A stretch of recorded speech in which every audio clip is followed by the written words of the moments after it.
Bienvenidos otra vez a Diálogos de Multiversidad Mundo Real, Edgar Morán. El día de hoy tenemos una temática muy interesante con dos doctorantes que están cursando debates sobre pensamiento complejo y transdisciplina.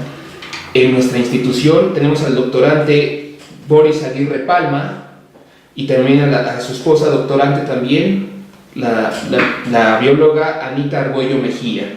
Ellos vienen de Ecuador y nos visitan aquí en las instalaciones de su universidad, Sean bienvenidos. Gracias. Nos acompaña el doctor Antonio Ramos, también profesor investigador de multiversidad, y su servidor, el doctor Roberto Rivera.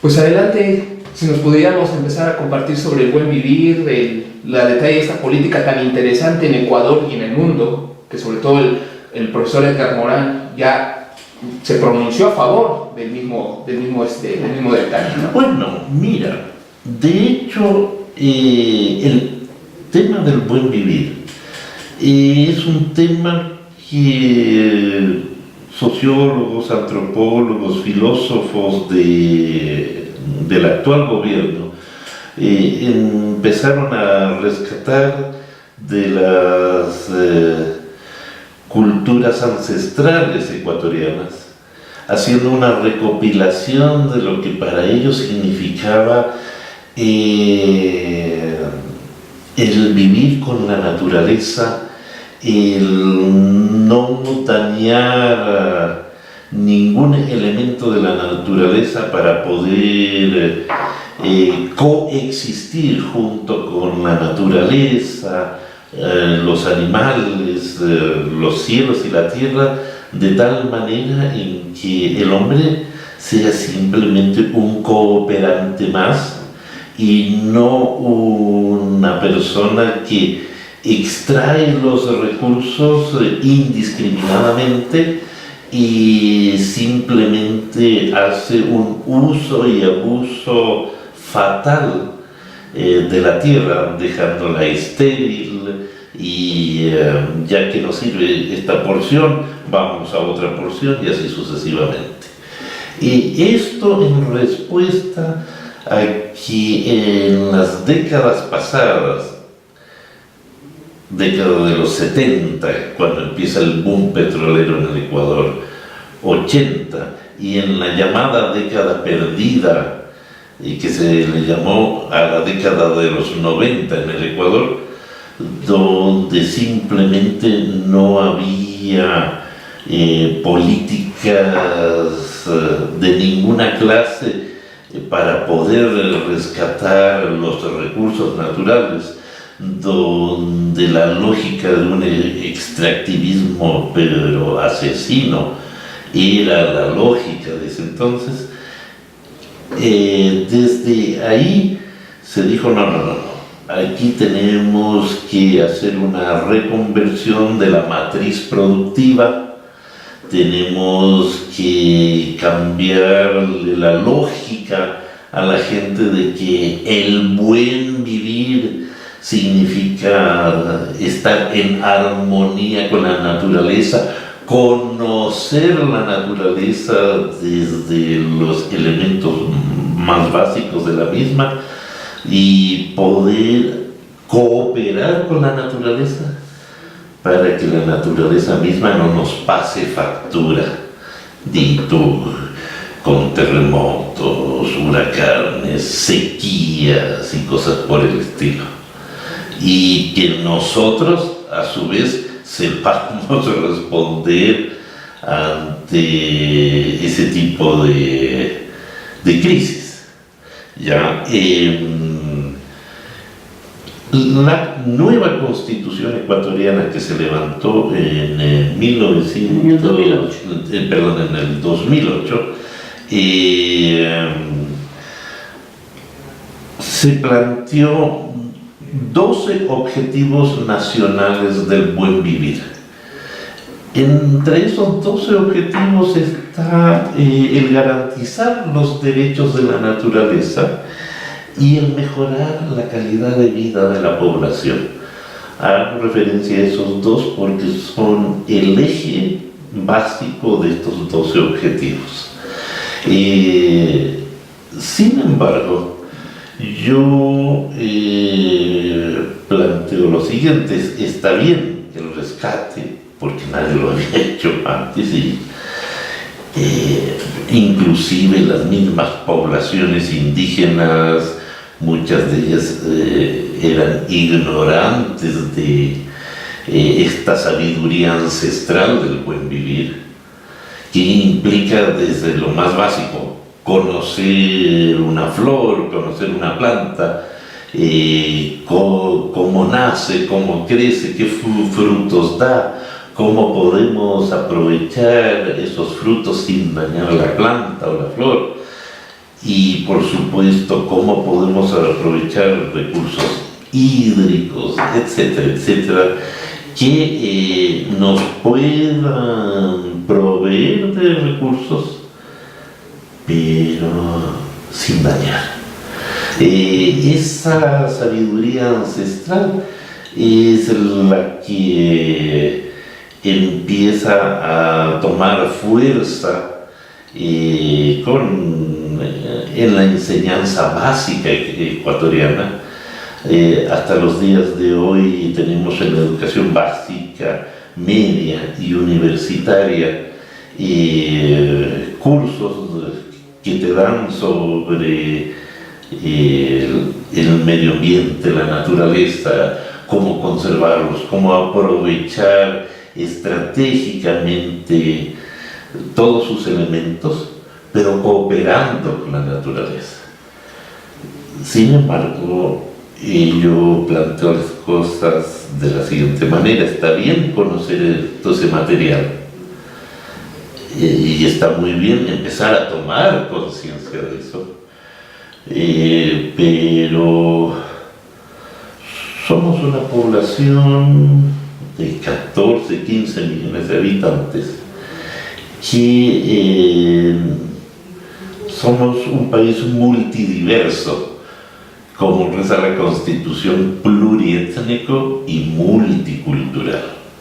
Al ser pluriétnico y multicultural,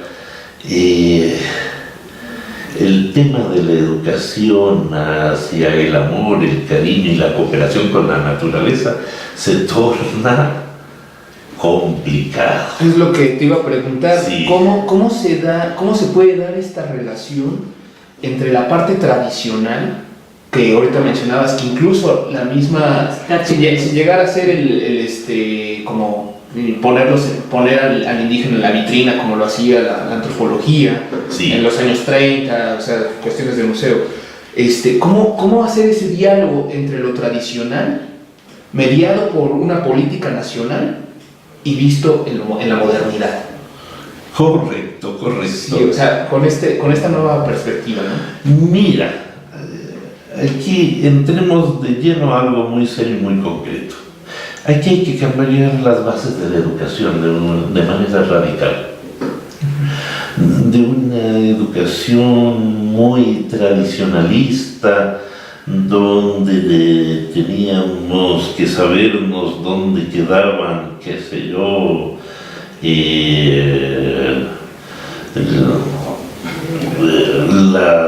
la Polinesia o la Melanesia.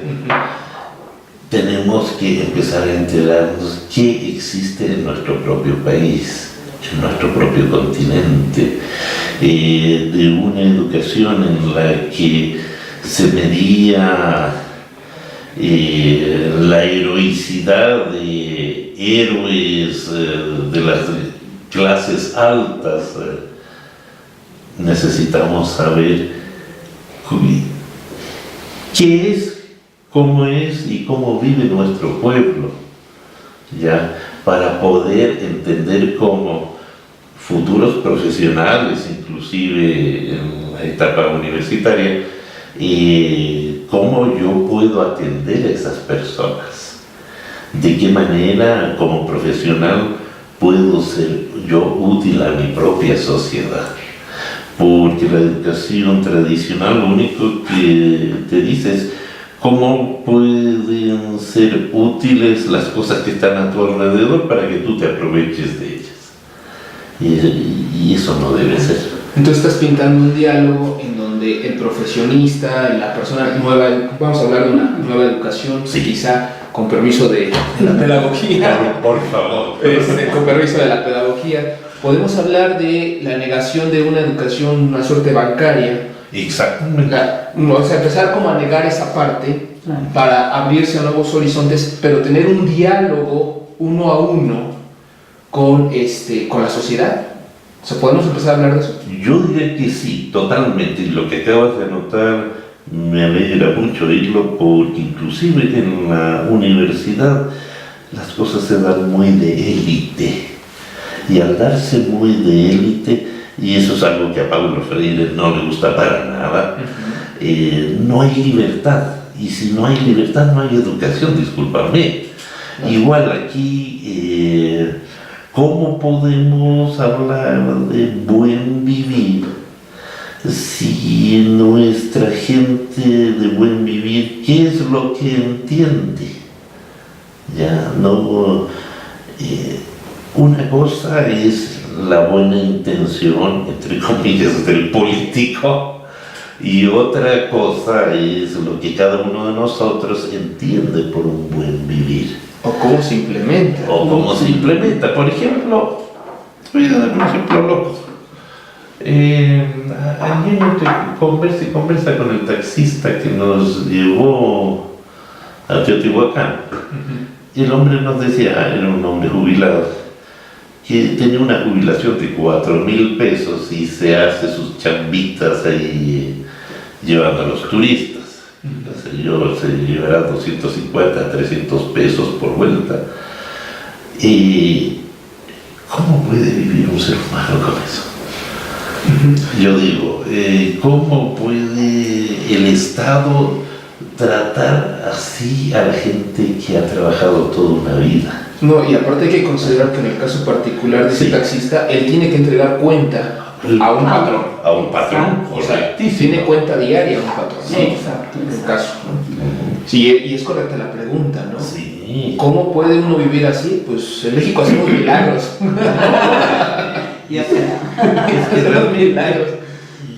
Mira, perdón, hay un mal chiste que dice que México debería ser primera potencia porque cada 6 años se reconstruye a sí mismo, ¿no? Porque cambia de gobierno cada 6 años.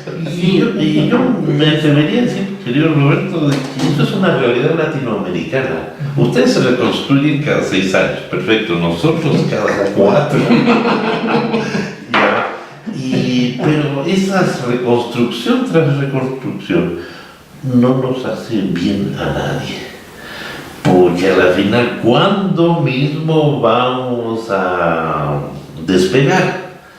Y esa es la gran pregunta, porque no sabemos cómo es ese buen vivir. Tenemos que preguntar a cada estrato y subestrato social y cultural de nuestros pueblos, para ahí empezar a entender cuáles son esas bases del buen vivir, para ver cómo podemos recién ahí construir ese buen vivir. Porque a no todos les acomoda un buen vivir de disfrute, ¿no? A lo mejor hay otros que les gusta otro estilo de buen vivir, y así sucesivamente. Por eso se vuelve complejo. Una pregunta ahí. Comentaban al inicio de la charla que el buen vivir se ha definido como la política del gobierno, Sí. como la política Es correcto. de la nación. Y tiene su Plan Nacional de Desarrollo encaminado al buen vivir. Dentro del Plan Nacional de Desarrollo, ¿cómo se define ahí el buen vivir? Bueno, hay varias propuestas, ¿no es cierto? Una propuesta, bueno, está en la educación que ya se mencionó. Son 35 propuestas en el último plan de desarrollo. Entonces está la educación, la salud, los servicios básicos, lógicamente, pero también se va todo esto del rescate de las culturas ancestrales. Nosotros tenemos 17 etnias que tienen sus propias lenguas, que tienen sus propios dialectos en algunas instancias, y que han vivido, por ejemplo, en la Amazonía sin ningún contacto. Tenemos 2 grupos que son no contactados, donde se ha establecido áreas intangibles que se llaman, que son zonas en donde no se puede extraer ningún recurso, donde se conserva tal cual, y son reservas especiales, ¿no? por los grupos étnicos. Algunos grupos están muy limitados ahora porque ya van las poblaciones mismas por el contacto con, digamos, la civilización, entre comillas, ya van mermándose, ¿no es cierto?, los grupos étnicos. Entonces, y también, lógicamente, sus lenguas, todo eso ha sido difícil rescatar porque son especiales, se necesita todo un equipo de lingüistas para poder rescatar todas esas cosas. Entonces, lógicamente, en esa perspectiva de que el buen vivir tiene varias propuestas, ¿no es cierto?, ¿no? Relacionado con la naturaleza, con el vivir una ciudadanía plena, el poder defender los derechos de las personas, por ahí en el trabajo, el derecho al trabajo, el derecho al agua, a vivir en un ambiente sano, etc. Todas estas propuestas están encaminadas a eso, o sea, a que definitivamente un individuo ecuatoriano pueda realmente disfrutar de lo que su país y como grupos podemos construir, o sea, que venga de las bases un poco el desarrollo. Entonces, se ha planteado todas esas propuestas y lógicamente en algunas ha sido súper agresivo el cambio, ¿no es cierto? En educación tuvimos 14 universidades cerradas, que fue tremendo, fue un impacto tremendo, pero realmente se requería ese cambio para que la educación vaya transformándose en una educación de calidad que realmente sea un servicio para las personas de formación, etc. Entonces, y lógicamente otros servicios como el de salud. Ha habido una inversión pública muy importante en lo que se refiere a salud. Los servicios ahora de salud públicos son los mejores equipados, la implementación de hospitales, clínicas. Todavía falta muchísimo porque la verdad es que estábamos bastante estancados en ese sentido. Entonces, lógicamente las políticas públicas están establecidas ahí, se las están ejecutando bastante bien a mi forma de ver. Sin embargo, lo que plantea Boris es que, o sea, la perspectiva del ser humano, del ciudadano ecuatoriano, y con toda esta multidiversidad, de qué forma este ciudadano ecuatoriano realmente está asumiendo ese buen vivir. Cuando hay gente que dice, no, porque ahora nos toman examen de ingreso, entonces esto es, o sea, tildan al gobierno de un gobierno dictatorial, de un gobierno que no quiere hacer las cosas para la gente, sino para mantenerse en el poder o cosas así, ¿no es cierto? Entonces, ¿desde qué perspectiva el ciudadano común está viendo ese buen vivir? ¿No es cierto? En las cosas del ambiente, yo trabajo mucho en el ambiente y, por ejemplo, he trabajado mucho en lo que es la minería. Nosotros tenemos en la ciudad de Quito, en el distrito metropolitano, tenemos un área justamente turística que es la mitad del mundo, donde hay un monumento donde la gente se para y dice estoy en un hemisferio, en el otro hemisferio y todo eso. Y nuestras culturas ancestrales ya lo definieron así, como la mitad del mundo solo observando el sol. Y entonces, en ese lugar, que es un lugar que debería trabajarse como turístico, hay canteras desde hace 40 años. Entonces, uno ve el monumento muy lindo, pero se va una yacita y es un desastre. Entonces, desde ese punto de vista, como tú decías, a veces se contraponen las mismas comunidades. La actividad ha dividido a las comunidades. En Tanlagua, por ejemplo, las comunidades son indígenas, son comunas realmente, como se ha llamado comunas, son con derechos de organización distintos a lo que son pueblos en otros lugares. Las comunas son muy especiales, con un tratamiento especial también en la cuestión política y organizativa. Entonces, la actividad minera empezó con la misma gente. Parece que desde la colonia, según los tratados españoles, los escritos, en la colonia ellos llegaron y vieron que ahí explotaban la cal y la piedra, pero lógicamente de manera artesanal. Y eso hace 50 años se lo hacía artesanalmente. Por testimonios de la gente, dice, nosotros explotábamos hasta el último granito de arena que había ahí, porque sacábamos lo que necesitábamos y lo que necesitábamos vender también, ya hace unos 50 años atrás. Pero luego, ya hace unos 20, 30 años, empieza ya a utilizarse maquinaria, ya en la tecnología. La gente empieza a ser excluida porque ya no necesitaban tanto mano de obra, sino máquinas. Entonces, pero la problemática será así. Algunos grupos que pudieron insertarse en toda esta actividad, ellos están luchando por esta actividad, que se mantenga, etc. Y otros grupos, lógicamente, dicen, pero el polvo que se genera, todo el efecto al ambiente, a la naturaleza, el paisaje, todo esto ha sido terrible para la gente. Imagínense que el material particulado es sílice, entonces produce silicosis. Entonces hay gente que muere con silicosis en ese lugar, porque ya 30, 40 años que está expuesto a eso, llega un momento en que los problemas pulmonares son terribles y están expuestos ahí toda la gente. Y no, bueno, esto en cuestión salud. Entonces uno piensa y dice, ¿cómo ven ellos el buen vivir? ¿Qué quisieran hacer? ¿Con qué perspectiva quisieran cambiar la situación actual de ellos? ¿No es cierto? Pero a veces uno, por más que trata de trabajar, ahorita y voy a presentar en un congreso el plan de recuperación de taludes, laderas y quebradas que ha dejado toda esta actividad, y muy complicado trabajar con las personas. Es decir, vengan, vamos a reunirnos, están viendo que hay un problema grave, pero la perspectiva de la gente como que está ligada a el miedo, a decir, no, pues es que ellos son más poderosos, tienen más plata, pueden hacer lo que quiera para seguir haciendo la actividad. En el 2005 se supone que debía cerrarse todas las canteras en esa zona.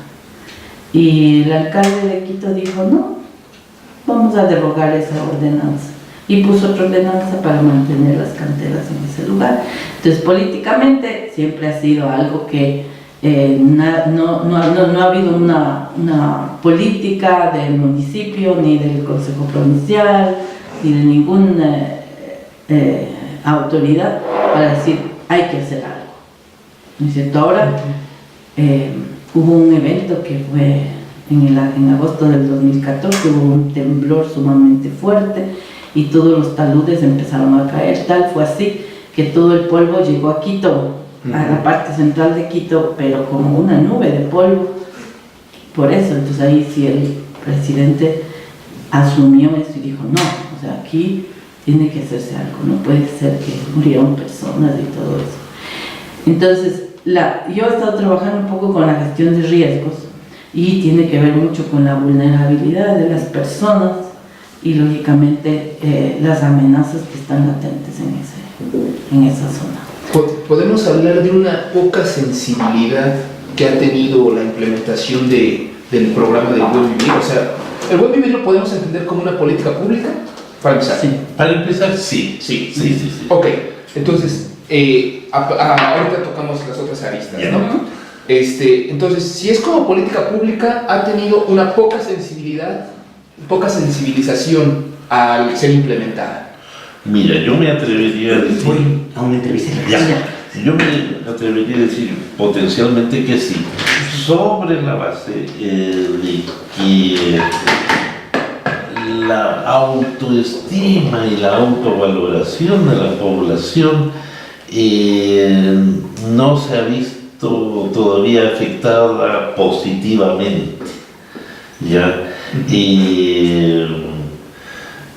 Figúrate, hay detalles como En educación todavía la gente sigue con muchos baches de ignorancia. ¿Cómo se formó el Ecuador? ¿Cuáles fueron sus verdaderos derroteros históricos para llegar a nuestros días? Nosotros vivimos en un país inventado, con una historia inventada. ¿Ya? ¿Y por qué te lo digo así? Porque los héroes fueron inventados por historiadores decimonónicos que más bien por tratar de construir una rápida historia del Ecuador empiezan a inventarse héroes que morían en barcos o en batallas, pero no héroes reales. Aquí, perdón, estamos rescatando la historia de los antropólogos mexicanos, ¿no? Que ellos dicen, ¿no? Recuerdo un Bonfil Batalla, recuerdo un Stavenhagen, que ellos apelan a este escenario inventado nacional, ¿no? Un Víctor Turner, que incluso él tiene un artículo particular sobre la historia de México, ¿no? O sea, estos escenarios inventados, todos son compartidos también en Ecuador. Por supuesto, pero eso es una especie de piedra en el zapato o talón de Aquiles, porque la misma gente no tiene identidad. Si el problema de la identidad nacional en el Ecuador, yo creo que debe ser latinoamericana como problema, sí. Porque esto yo también lo he visto en Chile, ¿ya? Donde la historia chilena es una historia de héroes de la clase social alta. No existen héroes indígenas, o si son héroes indígenas son contados con los dedos de la mano, y no existe una realidad nacional real. Parece loco, pero es así. Igual pasa en Ecuador, ya donde, ¿qué te digo? Otro de los puntos de este buen vivir es mejorar las capacidades y potencialidades de la ciudadanía. Pero ¿cómo se lo puede lograr sin identidad? Eso es interesante. Rescato dos puntos. El antropólogo Roger Bartra también enfatiza mucho en eso, ¿no? Que en la historia mexicana, que yo creo que será muy compartida en Ecuador, se apela al indio muerto, el indio ancestral. Pero hay un corte de caja, yo lo llamo de esa manera, donde hay una historia borrada, donde los indios pues los grupos indígenas actuales, pues quién sabe dónde vendrán, para la población general, ¿no? Quién sabe dónde vendrán, porque nosotros somos descendientes directos de, y te vas a 1500, y te vas, pero no hay un intermedio, ¿no? Y toco la segunda parte, que tocabas muy bien, Boris. ¿Qué es lo que se entendería como una ciudadanía plena en Ecuador? ¿O qué sería más bien una ciudadanía en Ecuador? Bueno, mira, una ciudadanía plena en el Ecuador vendría a ser aquel ciudadano identificado con su historia ancestral. ¿Ya? Y la historia ancestral no solo es indígena, es hispánica, es mestiza, y donde esta identificación nos permite luchar por un país que yo quiero, no por un país que me dice el himno nacional, o un país que me han dicho mis profesores desde la educación básica. No, un país que yo siento, un país que me duele, un país que yo quiero realmente, no algo así etéreo. Por ahí podríamos empezar a construir esa ciudadanía. Pero en la medida en que la gente se sienta desplazada en su trabajo, desplazada como ser humano ante la otra sociedad, porque pasa como en toda América Latina. Si uno Aquí las diferencias raciales y sociales son asesinas. Si uno es más blanco o si uno es más indio o más negro, entre los tres se repelen. En vez de acercarse, en vez de solidarizarse, en vez de entenderse, nos repelemos. Y ese tipo de cosas debe abordar la educación fundamentalmente, y por supuesto la sociología aquí nos ayudaría mucho a hacer de que todos estos seres humanos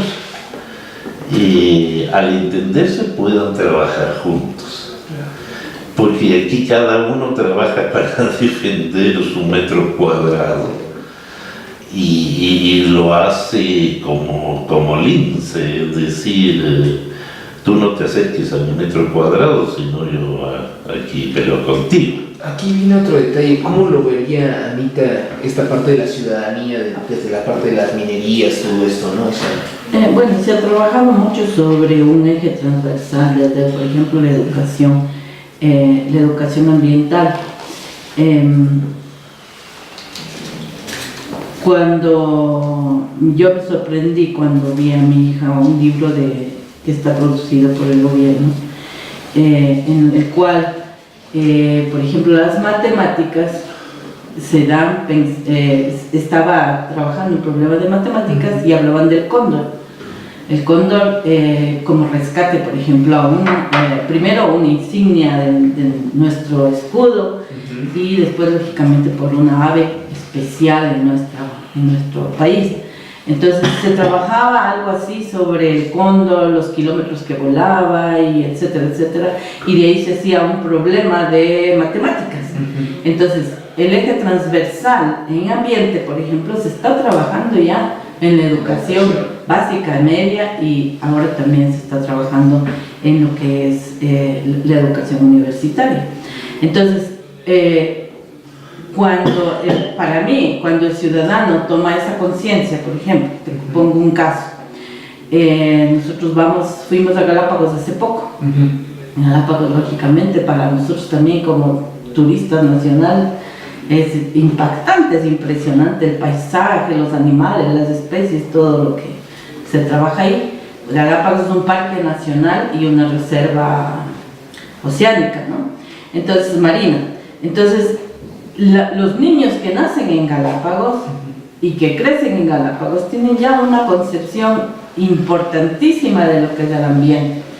Desde los niños, los adultos, todos contribuyen a que ahí no haya contaminación, no se recicle la basura, se trabaje todos los ejes de la educación ambiental perfectamente, ¿no es cierto? Y si son los niños, son los adultos de igual forma.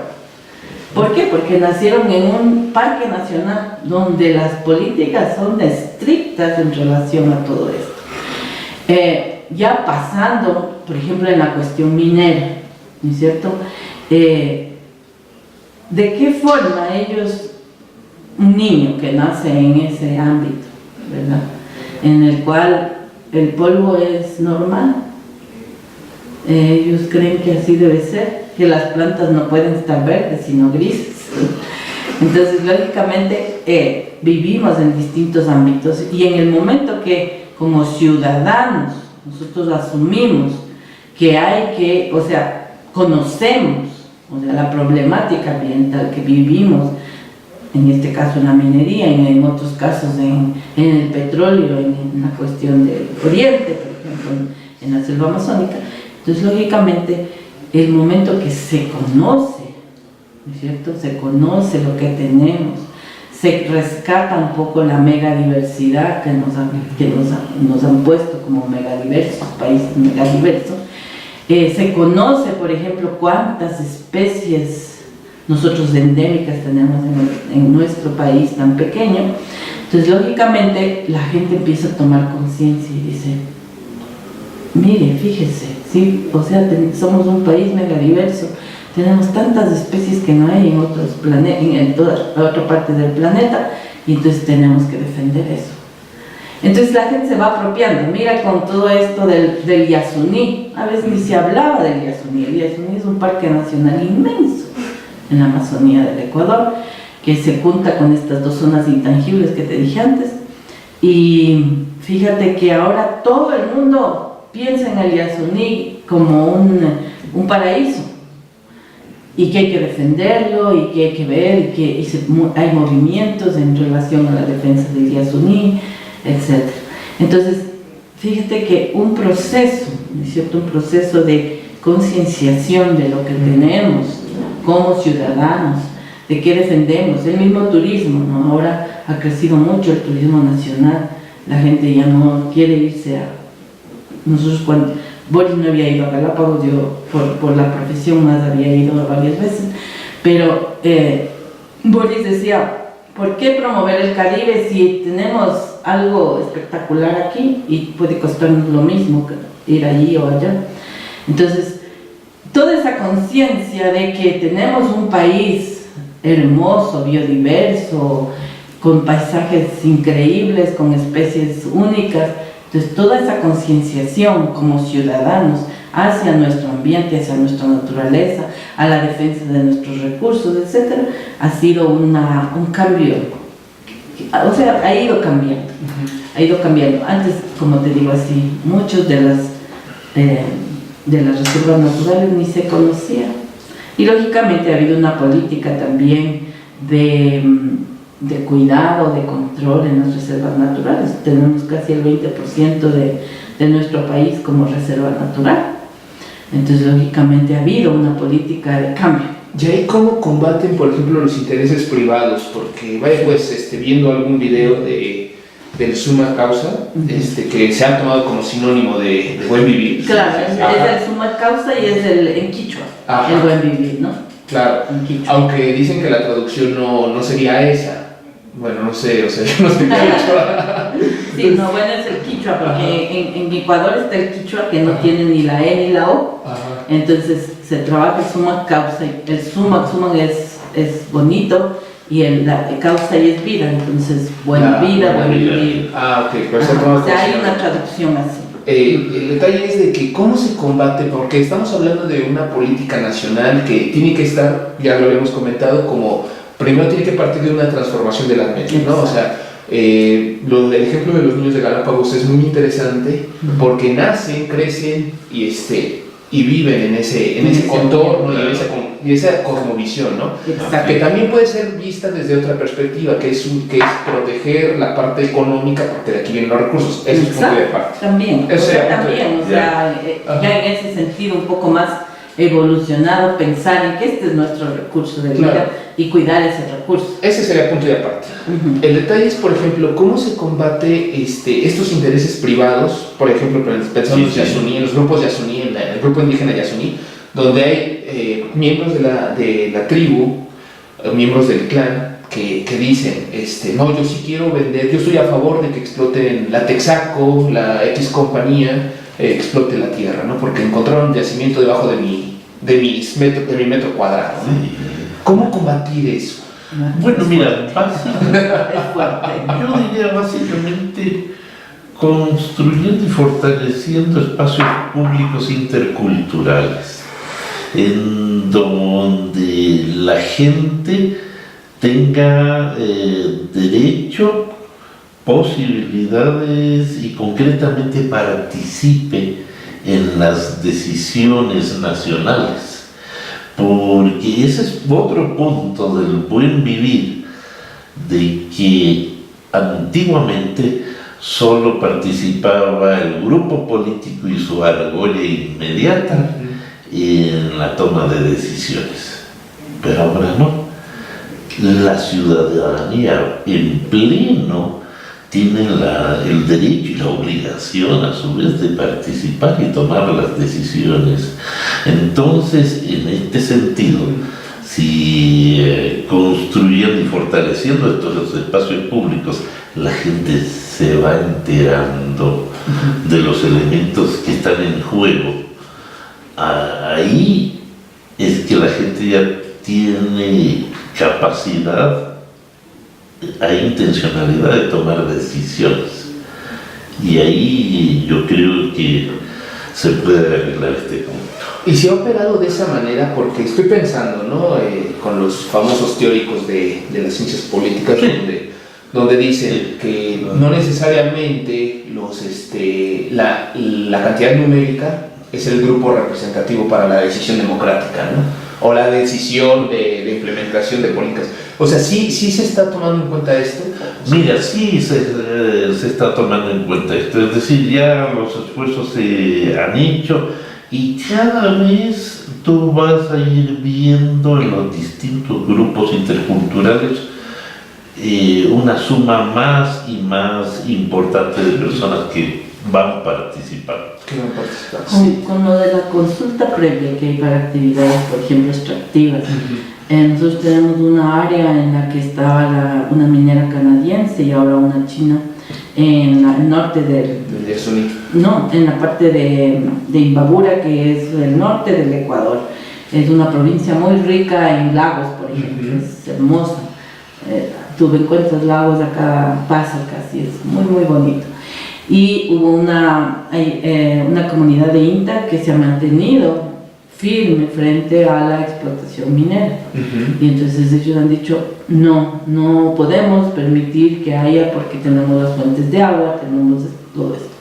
Entonces, lógicamente ha habido un proceso larguísimo, o sea, ya va 3, 4 años en los cuales se ha trabajado todo esto de la consulta previa con la gente, ver qué posibilidades hay de que tenga, a pesar de que hay una fuerte dominio, digamos, de que se haga la minería ahí, la gente se ha mantenido y están transando, ¿no es cierto? O sea, bueno, ¿de qué forma nosotros vamos a ser partícipes de esa actividad? ¿Y de qué forma se va a garantizar que el ambiente no se dañe, que nuestras fuentes de agua no se contaminen, etcétera? Entonces ha habido un debate sumamente fuerte y riquísimo, porque yo a mis alumnos, cuando les doy problemas ambientales o alguna cosa así, les cuento lo de INTA, y lógicamente la gente ha tomado una posición, conoce sobre qué puede pasar en el momento que se inicie la explotación minera en ese lugar, conoce que si es que ellos permiten la explotación minera, que deben exigir a las empresas para recuperar y para restablecer el orden ecológico o su paisaje o el ambiente o lo que sea. Entonces, este proceso, que ha sido largo, permite lógicamente que si es que se da una actividad minera ahí, la gente esté sumamente consciente de que cuáles son sus derechos y qué es lo que deben exigir a las compañías, estas grandes compañías que vienen a la explotación, para que garantizar lo que nuestra Constitución dice, es garantizar que vivimos en un ambiente limpio, sano, sin contaminación, etcétera. Es nuestra Constitución y ellos están asumiendo eso. Entonces ha habido varias participaciones y ha sido todo un proceso grande. En el Yasuní hay un problema grave porque hasta cierto punto se cree que la explotación está promoviendo el gobierno, y realmente la explotación ya fue planificada hace mucho tiempo. Las exploraciones en ciertos lugares ya estaban hechas, o sea, de decir, aquí ya empezamos. O sea, y entonces lo que el gobierno ha dicho es un porcentaje, o sea, ciertos pozos van a ser autorizados y otros no se tocan. Entonces sí se puede hablar. Me recuerdo ahorita un documental de un antropólogo que se llama Scott Robinson, que hizo el Great Chief, el gran jefe de los Cofán, entre los Cofán, ¿no? Entonces este documental refiere a cómo la compañía Texaco iba moviendo al grupo Cofán, ¿no? Lo iba desplazando. Entonces, en este caso sí podemos hablar que hubo como un cambio de tiempo desde que entra, en este caso, Correa, con esta política del Yasuní, del buen vivir. Del buen vivir. Sí, podemos hablar. Sí, hay un cambio. Sí. Primero porque, algunas tuvieron que salir porque no aceptaron las condiciones de los porcentajes que debían quedar en Ecuador y los porcentajes que debían llevarse las compañías. Algunas rompieron contratos y dijeron, no, esto no nos conviene. Pero la mayoría se quedaron porque era conveniente, a pesar de que era un porcentaje mucho menor al que antes estaban. Por otro lado, se estableció también un porcentaje que tiene que quedarse dentro de la localidad donde se explota el petróleo. Porque lo que pasa es que no se puede decir que antes se invirtió algo en esas poblaciones, más bien quedaron más empobrecidas, con los problemas de salud, etc. Con Chevron Texaco fue devastador realmente. Uno va y realmente, y como ustedes tal vez hayan visto en la propaganda y en la defensa de esta área, realmente uno solo excava un poquito y está ahí el petróleo que dejaron ellos, y lógicamente que se ha ido filtrando en el agua y por eso hay tantos problemas de salud de la gente en ese sector. Y no había ese derecho de que las comunidades, imagínate que muchas empresas impedían el paso a nosotros como ciudadanos ecuatorianos en esos sectores. Entonces me parece una locura. Nuestra Constitución también dice que no hay privatización de los recursos naturales. Y todos estos elementos de la naturaleza y todas estas partes hermosas que hay en nuestro país tienen acceso a todas las personas. O sea, nadie puede decir, aquí está mi propiedad y este es mi río. O sea, ya no se da eso, se daba. Te digo que había empresas que decían, no, es que yo compré esta propiedad y esta parte del río es mía y nadie pasa para acá. Entonces, lógicamente, todos estos cambios que ha habido han hecho también que las personas digan, no, pues que tenemos que defendernos. Y es más fácil el acceso a la defensa de una comunidad. Un ciudadano que denuncia un problema ambiental o una contaminación o una destrucción del ambiente puede ser cualquier ciudadano que tiene oídos, porque hay los mecanismos para esa defensa. Yo te digo cosas muy sencillas, ¿no? Por ejemplo, uno ahora se mete al internet y denuncias un caso al respectivo ente de gobierno y eres tú. Inmediatamente hay un seguimiento a eso. Te contestan, te dicen, aquí está el trámite está acá, se van a comunicar con usted para esto. O sea, hay un proceso de seguimiento muy fuerte. Te digo en cuestión, yo he puesto cosas así, por ejemplo, de que el semáforo no funciona o que la señalización en cierta parte está mal puesta, y he sentido la satisfacción de que han atendido mi pedido. Ahora, lógicamente, puede ser que un ciudadano dice, yo quiero la revocatoria del alcalde porque es un corrupto, y entonces empieza a hacer una denuncia y se empieza a hacer el seguimiento y la investigación y se empiezan a unir más personas para decir, este alcalde está mal, hay que hacer la revocatoria del mandato. Podemos pensar, abusando quizá de los conceptos de la antropología, de una cosmovisión nacional. Sí. O sea que la intención es construir una cosmovisión nacional. Claro, más allá de la personalidad nacional, es una cosmovisión personal. Claro, o sea, no, me parece que no se quiere decir una ideología de gobierno y ya, sino que más bien se transforme un poco eso de que el gobierno viene desde abajo, desde cada individuo, desde cada comunidad, desde cada conglomerado humano, ¿no es cierto? Entonces eso me parece interesantísimo cuando se habla de buen vivir, porque la perspectiva de cada persona va cambiando. Y eso es lo que se está reflejando, por ejemplo, bueno, me comentaban que son profesores de la Universidad Tecnológica Equinoccial de Quito. Eso es lo que se está manejando actualmente en la institución, o sea, sus compañeros también lo manejan. Esto es parte de la política educativa, de lo que hemos dicho. No ha sido todavía permeado. No ha sido todavía, o sea, falta mucho. Lógicamente, ¿qué te digo? El proceso en las universidades ha sido muy fuerte para el cambio.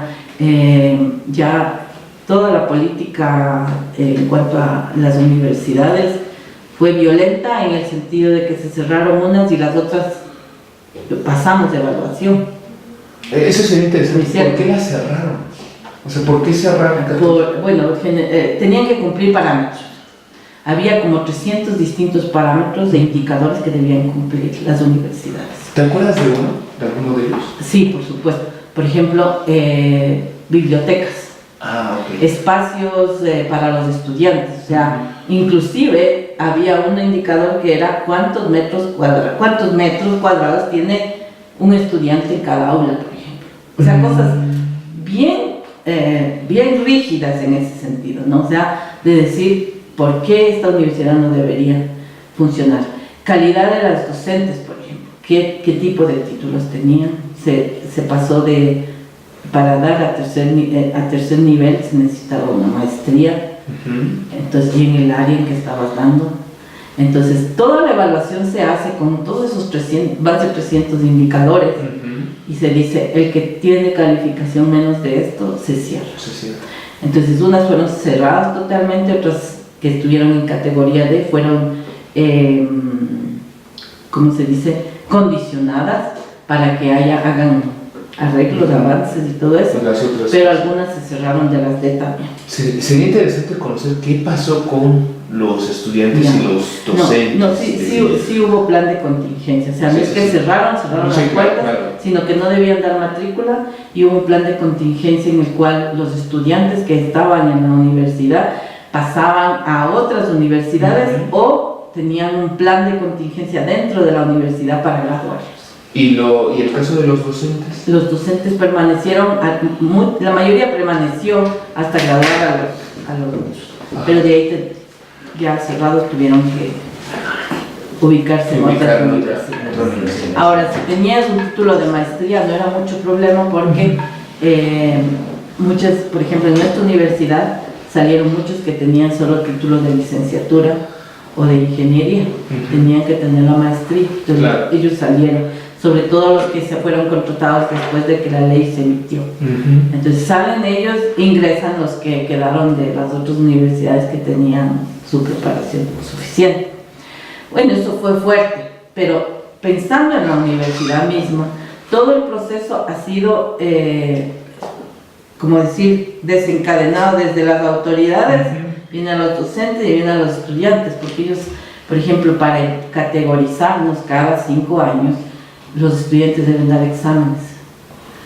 Aunque los exámenes no representan nada para su acreditación como profesionales, el examen sí refleja lo que es la acreditación de las carreras. Y del docente. Y del docente y de la universidad.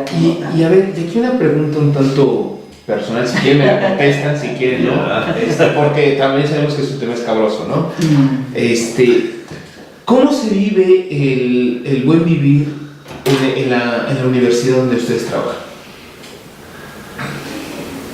Uy, ese sí es una pregunta. No parece es duro. No, yo pienso que hay distintas etapas. O sea, gente que se resiste al cambio, ¿no es cierto? Que dice, no, aquí solo nos piden informes, solo nos piden indicadores, solo nos piden, y nos tienen aquí ya hartos de todo eso.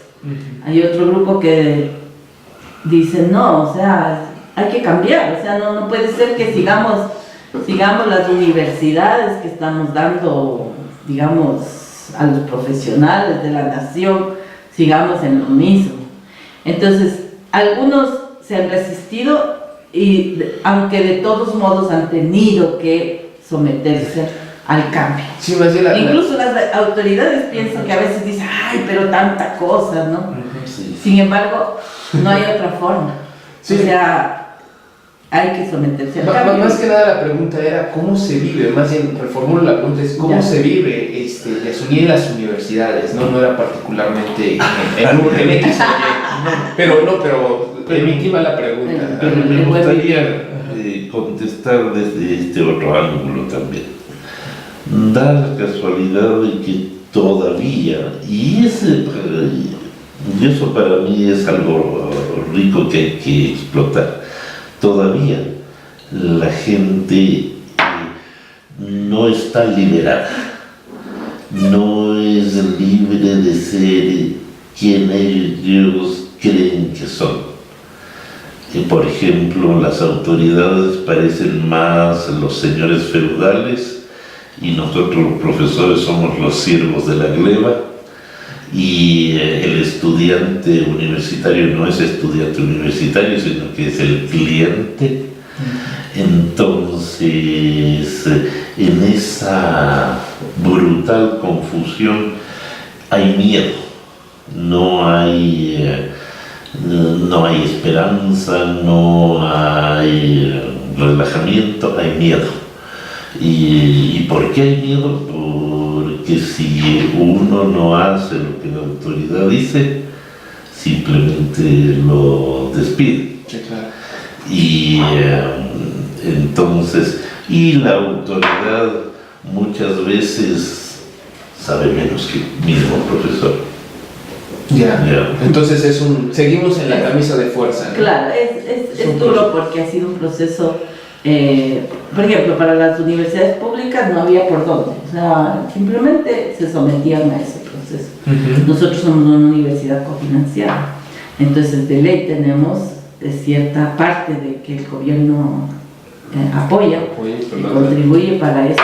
Entonces, lógicamente, tenemos de cierto modo igual sujetarnos al proceso de cambio que se ha dado durante todo este tiempo.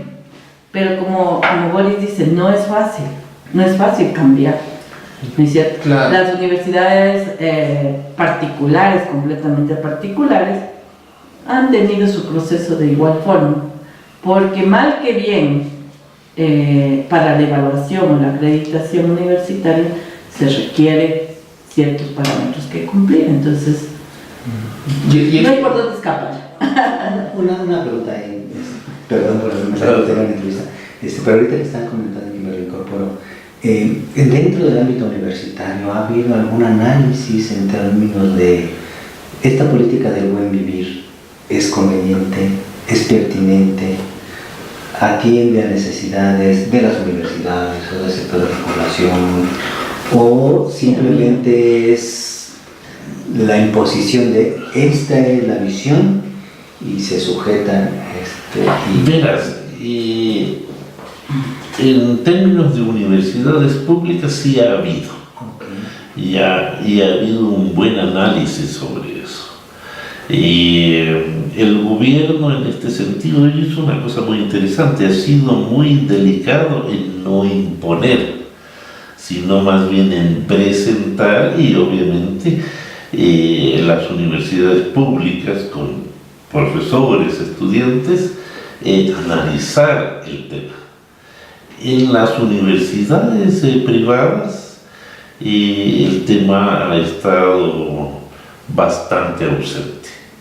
Eso sí, no hay un tratamiento sociológico sobre el tema, no hay un tratamiento político, y más bien las universidades privadas quieren participar desde el horizonte de cada una de las profesiones que maneja cada universidad, para eso del buen vivir. Pero de ahí a sentarse y a conversar de qué se trata y cuáles serían las perspectivas futuras, no. Sí, o sea, a nivel de autoridades, generalmente son partícipes de todo lo que el gobierno difunde, y sí debería haber un poco más de difusión a nivel de docentes, de estudiantes, ¿no? O sea, sí hay las entidades que son correspondientes a las instituciones de educación superior. Ellas siempre están invitando a talleres, por ejemplo, te cuento, hace poco asistimos a un taller para la propuesta de nuevas maestrías, programas de maestría. Entonces, lógicamente, va un grupo, y ese grupo debería difundir a todos. Entonces, pero no en todas estas reuniones participan, a veces participan 2 o 3 personas y se quedan con la información, ¿no es cierto?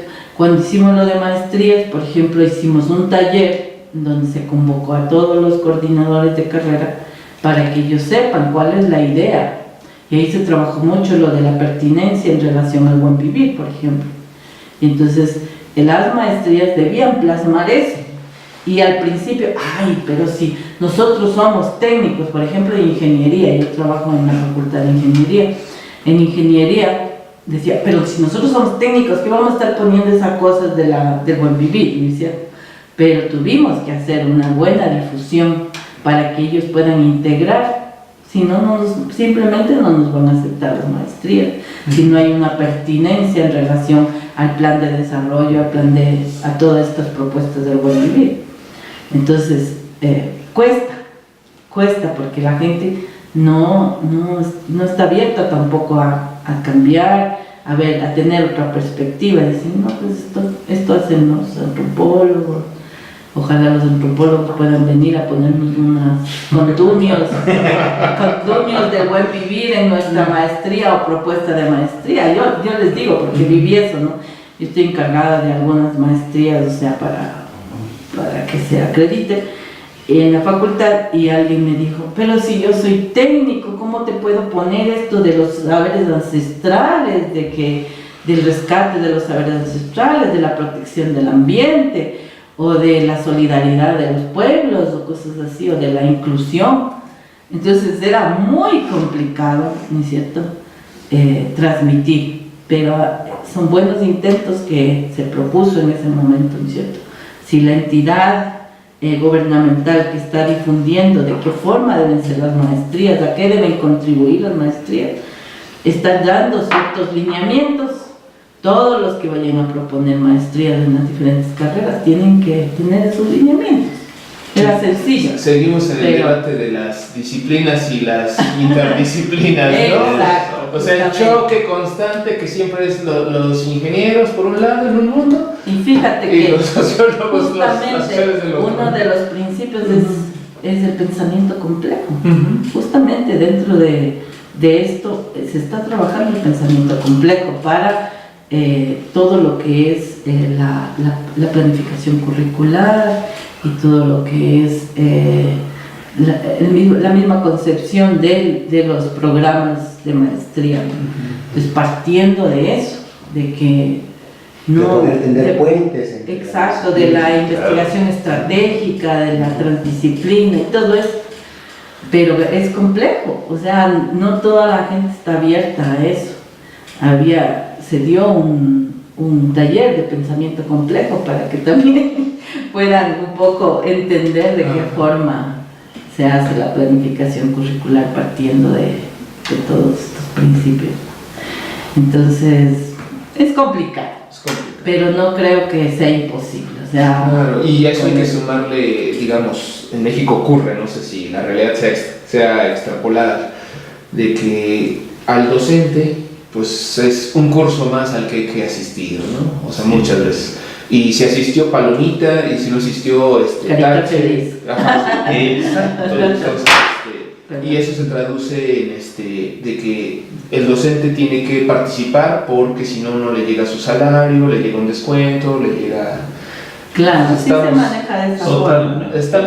Tenemos muchas aristas y muchos claro, temas. Entonces siempre el que haya una ciudadanía también en la universidad, pensando en el buen vivir, pensando en que no estamos formando gente para que salga a ganar dinero nada más, sino que pueda realmente disfrutar de lo que hace, ser creativo, ser innovador, trascender un poco en lo que es su profesión como tal. Cambiar eso, o sea, nos falta bastante. Bueno, sí. Bueno, ya nada más daríamos no sé si el doctor Antonio tenga alguna pregunta para ir cerrando. No, más bien me resulta interesante la temática, y yo preguntaba esto de políticas públicas porque, por ejemplo, aparte de ser un docente investigador aquí, doy clase en la UNAM, en la Autónoma de México, y tiene que ver un poco también con el tema del Plan Nacional de Desarrollo, con vertientes, con aristas, y como yo comentaba en una de las sesiones con los alumnos, ¿no? Vimos 3 textos, y uno es ¿Cómo nos vemos desde la entidad federativa, desde el gobierno? Sí. ¿Cómo nos vemos como nación? ¿Qué diagnóstico hacemos? ¿Hacia dónde encaminamos los esfuerzos? ¿Qué prioridades definimos? Esa es una parte. Y a veces entra en ese sentido, y por eso me escuchaba con mucha atención lo que decían, porque en muchas ocasiones entra en conflicto con otras perspectivas que tenemos de cómo poder solucionar determinada problemática. De cómo, en el caso de ustedes, de qué es el buen vivir. Bueno, desde el gobierno el buen vivir significa esto, pero a lo mejor desde el punto de vista de las universidades públicas o privadas, tiene una connotación diferente. Puede ser compatible o puede ser de choque, de confrontación. De hecho, sí. Mira, te quiero contar una cosa de que, y esto se nos estaba quedando fuera del tintero. Una universidad como la nuestra, la Universidad Tecnológica Equinoccial, es una universidad que la mayoría de sus estudiantes tiene más o menos 12.000. La mayoría de estos 12.000 son hijos de padres comerciantes, es decir, allá clase media, media baja, que tienen a sus hijos en la universidad para que ellos les sucedan a los padres en los negocios, en las pequeñas empresas. Ya, ahora ya no va a ser solo el negociante el que va a dirigir el negocio, sino que el ingeniero que va a dirigir el negocio y va a hacer mejores ajustes o arreglos. Entonces, hablar del buen vivir para con esa gente que solo está pensando en sacar el título para seguir acumulando dinero, sí es complejo. Y es complejo porque, como decía Anita hace un rato atrás, por ejemplo, yo en ética les hablo de que si ustedes tienen una conciencia y una cultura ética, podrán alcanzar la felicidad, podrán alcanzar un mejor desarrollo de su autoestima y de su autovaloración como seres humanos. Y alguna vez una chica me preguntó, ¿y vamos a ganar plata con eso? Yo le dije, verás, todo viene por añadidura. Es decir, tú eres una profesional ética, tú sabes que la ética vende, como dirían los de marketing. La ética vende. Si eres un profesional ético, por supuesto, tu calidad profesional va a vender de tal manera que te van a contratar en todas partes y eso significará para ti recursos. Así que no te preocupes. Sí, yo lo comentaba también en ese sentido, de cómo nos vemos como gobierno y también cómo nos ven, por ejemplo, en este caso, retomando la anécdota de la parte del trabajo, cómo nos ven los organismos internacionales. Por ejemplo, vimos un texto del Banco Mundial sobre México. ¿Cómo nos ve el Banco Mundial? ¿Sí? Y de repente uno encuentra cosas que uno dice, pues yo no pensé que me vieran así, como un país, en el caso de México, con solvencia económica, ¿no?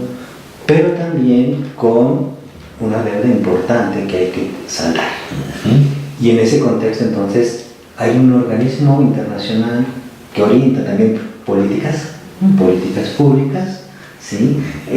Supongo que en el caso de América Latina, que en el caso de Ecuador, puede suceder algo similar, ¿no? De cómo nos ven organismos internacionales. Claro, por supuesto, siempre hay evaluación. Siempre hay OCDE, Banco Interamericano de Desarrollo, pero también revisamos en ese contexto y cómo nos vemos a nosotros mismos desde la academia. Perfecto, sí. Entonces, tenemos 3 puntos de vista sobre un mismo objeto de conocimiento y uno dice, ¿qué tan diversos somos? ¿Qué tan distintas visiones tenemos de algo que nos atañe a todos, que nos incumbe a todos y que sin embargo tenemos una visión distinta que en algún momento puede ser de rispidez, de choque, de confrontación? Y en ese sentido me llama mucho la atención esta de la idea del buen vivir, ¿no? y la connotación que puede significar para diferentes actores en diferentes contextos, ¿no? Correcto. Ese es un tema. Pues no sé si quieran cerrar con algún comentario, algún detalle más. Bueno, no, yo la verdad es que en el ámbito que me desenvuelvo del ambiente es muy fascinante ver cómo la gente al conocer puede cambiar. Es decir, en el área de la minería, por ejemplo, cuando hemos ya sacado qué derechos tienen ellos, qué responsabilidades tienen los mineros, eso es muy importante, es conocer. El que ellos vayan conociendo todo eso y que tomen posiciones propias frente a esa problemática que están teniendo y que han tenido por muchos años. Entonces, en este punto, por ejemplo, me alegré mucho, hace unos días salió ya en el diario que llegaron a acuerdos con los mineros. Por ejemplo, decían, había una estadística de que un minero podía sacar $40,000 al mes sin problema.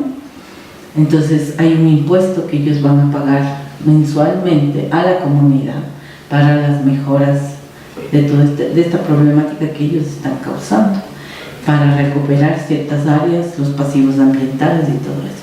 Pero ya la comunidad ya está consciente, entonces puede exigir, y puede exigir a las autoridades que hagan cumplir eso. Entonces ahí la ciudadanía, en este sentido de mejorar su calidad de vida, de ver una perspectiva en la cual, no, pues yo tengo derecho a vivir bien, a que mi ambiente sea sano, a que si hay una actividad productiva repercuta sobre también mi bienestar. Entonces ese conocimiento me parece increíble, y que la gente pueda responder frente a la naturaleza donde viven y defender o cumplir el derecho de la naturaleza que está en nuestra Constitución. Muy interesante. Boris, no sé si hay algún comentario para cerrar. Bueno, mira, yo lo que podría decir ante esto es de que nosotros como docentes estamos aquí para servir transformando vidas. Y para mí la meta de nuestros estudios es esa, es decir, que podamos llegar a la mayor cantidad de gente posible. Para mí eso yo ya me daría por pagar, Sí, claro. con toda franqueza, porque yo veo una urgencia inmediata en nuestros países de que ya es tiempo de cambiar. Ya estamos demasiado tiempo con la misma sopa y ya sabe rancia. Y francamente el hecho de que los seres humanos transformen su vida sobre la base de una identidad, de una autoestima y una autovaloración que les permita disfrutar de su propia existencia. De por sí, esa es nuestra meta.